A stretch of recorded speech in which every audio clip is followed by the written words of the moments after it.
Bonjour Jean Leonetti. Bonjour. Vous êtes le maire d'Antibes. Alors je voulais commencer cette interview par évoquer avec vous le sujet de la fin de vie, puisque vous êtes le co-auteur de la loi sur la fin de vie de 2016. Ce mardi, Loïc Rezibois, atteint de la maladie de Charcot, une pathologie qui a paralysé tous ses muscles en 2 ans, est mort après une mise sous sédation profonde. Il était marié, père de famille, il a milité jusqu'au bout pour la légalisation du suicide assisté. Au printemps dernier, un projet de loi sur la fin de vie était en passe de légaliser le suicide assisté à l'Assemblée nationale, mais il y a eu la dissolution de l'Assemblée nationale. Faire adopter ce projet de loi doit-il être une priorité du nouveau gouvernement ? Ce qui m'a ému dans l'histoire que vous racontez de cet homme qui a une maladie de Charcot, c'est la mauvaise prise en charge à la fin de sa vie. Au fond, cette sédation, c'est-à-dire dormir avant de mourir pour ne pas souffrir, qu'on a mis dans la loi, devrait être utilisée plus facilement. Et là, on a bien vu dans le témoignage poignant qu'il a fait à la télévision qu'une infirmière disait qu'elle ne pouvait pas le mettre en place, qu'on n'arrivait pas à le mettre en place à domicile alors qu'il voulait mourir à domicile. Et donc, je pense que dans la toute fin de vie, la prise en charge en France est encore déficiente.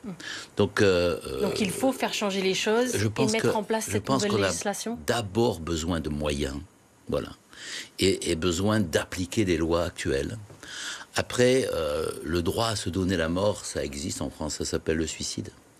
Est-ce que pour autant il faut légaliser l'assistance au suicide dans certaines circonstances?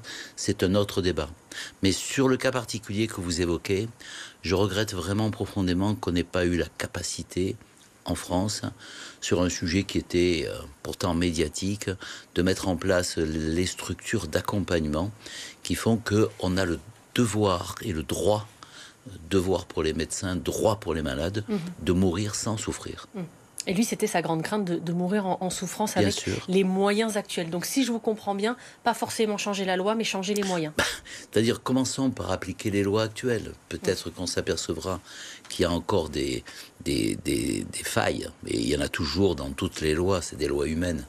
En revanche, donnons-nous les moyens de faire en sorte que l'objectif qu'on s'est fixé depuis plus de 20 ans, et qui consiste à dire, tu ne souffriras pas, je t'abandonnerai pas, et je ne te prolongerai pas de manière anormale. Ce triptyque-là n'est toujours pas appliqué en France. Parlons de politique à présent, puisque bien sûr vous êtes membre du parti Les Républicains. Éric Ciotti s'est accroché à son poste de président du parti des Républicains pendant de longs mois, après avoir réalisé une alliance avec le Rassemblement national. Et ça y est, il vient d'y mettre fin. Il a décidé de partir de ce poste de président du parti des Républicains. Cela met fin aussi à une procédure judiciaire. Il devait y avoir une audience le 14 octobre prochain. La justice devait statuer sur son exclusion ou pas. Ce départ, juste après l'annonce du gouvernement du nouveau Premier ministre Michel Barnier, est-ce un aveu d'échec pour Éric Ciotti ? Je crois que Éric Ciotti a commis, à mes yeux, une erreur politique et même une faute politique. C'était évident qu'à partir du moment où il fait un choix, qui est le choix de l'alliance avec le Rassemblement national, il devait démissionner du parti qu'il présidait. Je dirais qu'au fond, c'est la moindre des choses. Le 11 juin, il décide de quitter finalement ses amis et son alliance avec la droite républicaine pour aller avec le Rassemblement national. On s'est rencontrés en juillet, on s'est parlé assez franchement. Et je lui ai dit que la seule solution, c'est qu'il parte. Comment peut-on... Et lui, que vous a-t-il répondu à ce moment-là ? Je pense qu'il était... Dans un cadre un peu privé. Non, il était plutôt disposé à cette situation. Je regrette que ça ait traîné. Bon, maintenant c'est fait, c'est fait. Et au moins, ça a le mérite de la clarté et de la cohérence. Il part en disant « les Républicains désormais sont trop proches de la Macronie ». Aujourd'hui, on est dans un gouvernement... Il est parti avant que le gouvernement se forme. Oui, mais c'est ce qu'il a annoncé comme de argument. campagne Il dit « je pars parce que maintenant les Républicains sont trop proches des macronistes ». Aujourd'hui, on est dans un gouvernement où, en effet, il y a des ministres issus de la Macronie et des ministres issus du parti les Républicains. Faut-il donc veiller à ce qu'il n'y ait pas d'amalgame de fait et à ce que les Républicains restent bien les Républicains ? Je pense que les Républicains ont tout intérêt à rester les Républicains. Parce que si vous regardez les choses et les échéances, l'échéance majeure en France, c'est l'élection du président de la République. Donc on a une certitude. Emmanuel Macron ne sera pas candidat à la prochaine élection. Il ne peut pas. Voilà. Il y a une deuxième quasi-certitude, Madame Le Pen sera candidate. Est-ce que Éric Ciotti soutiendra Madame Le Pen? Voilà. Bon, en tout cas, ça sera non. Voilà. Et je continuerai à penser que les Républicains ont vocation à faire un projet pour la France, ouvrir une nouvelle espérance pour la France, et qu'aujourd'hui, ils sont en responsabilité. Comment pourrait-on gérer ce pays aujourd'hui, qui s'appelle la France, qui est notre pays, sans en disant, ben moi j'y vais pas. Nous on participe pas. Nous on n'y va pas. Nous on n'a rien à dire. On n'a rien à faire. En l'occurrence, le Premier ministre est issu du parti Les Républicains et on a des ministres Les Républicains. Alors le paradoxe, effectivement, c'est que ce parti, ce Premier ministre, il est issu de chez nous. Et on nous raconte, bien sûr, qu'il est fragile, qu'il est à la merci d'une motion de censure. Mais en même temps, s'il répond à l'attente des Français sur le plan de l'immigration, sur le plan de la sécurité, sur le plan du pouvoir d'achat, sur le plan de l'éducation, de la santé, est-ce que finalement, on n'aura pas là aussi la capacité à entraîner avec nous un nouveau projet et une nouvelle espérance? Donc vous croyez en l'avenir des Républicains. Oui. Certains croient plutôt en l'avenir du Rassemblement national. D'ailleurs, Jordan Bardella va tenir un grand meeting de rentrée dimanche prochain à Nice. Il y a une nouvelle déléguée départementale, Alexandra Matson, qui n'a pas caché ses ambitions pour les futures municipales. Dans le viseur, Cagnes-sur-Mer, Saint-Laurent-du-Var, Nice et même Antibes.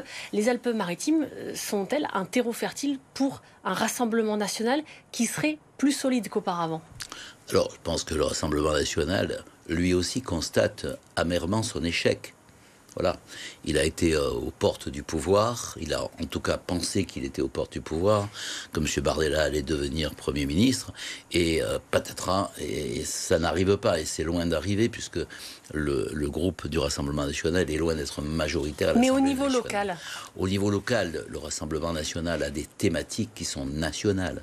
Au niveau local, l'implantation des maires, la façon d'être maire, c'est-à-dire de rassembler autour de soi des sensibilités qui sont différentes pour un projet commun, à mon avis, n'est pas la meilleure élection pour le Rassemblement national.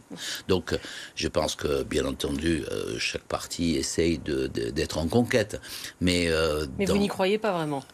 Non, je ne crois pas vraiment que le Rassemblement national, et c'est le cas en France depuis des années, il progresse sur les européennes, il régresse sur les législatives et il échoue sur les municipales. Alors je voulais aborder avec vous aussi une toute autre problématique concernant les Jeux paralympiques. La flamme paralympique est passée à Antibes et Antibes fait partie des villes dans lesquelles il y a le plus d'infrastructures destinées à ces athlètes paralympiques. D'ailleurs, tous les nageurs azuréens qui étaient présents lors de ces Jeux étaient issus du club d'Antibes. Avez-vous envie d'aller encore plus loin et avez-vous des projets de nouvelles structures pour ces sportifs paralympiques? Alors d'abord, vous avez raison, on a beaucoup fait d'efforts sur le handicap. Le sport est un des volets sur lequel il faut effectivement faire un effort particulier. Et on a vu avec les Jeux paralympiques l'enthousiasme des Français autour du sport qui est un dépassement du handicap, dépassement de soi-même pour aller conquérir une médaille ou arriver en finale.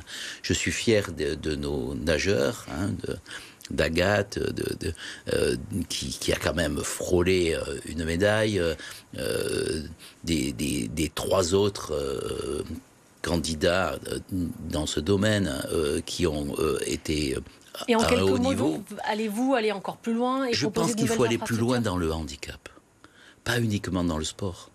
On a une plage, par exemple, qui est le handi-plage, c'est le loisir. On a la culture qui doit être aussi un élément majeur. On a le déplacement dans la ville, qui est un élément aussi important dans le quotidien. Cette problématique de manière Donc je plus pense globale. Que le handicap est une nouvelle vision de l'autre dans sa fragilité et que c'est important dans une société. Merci beaucoup Jean Leonetti d'avoir été avec nous ce matin. C'est moi qui vous remercie.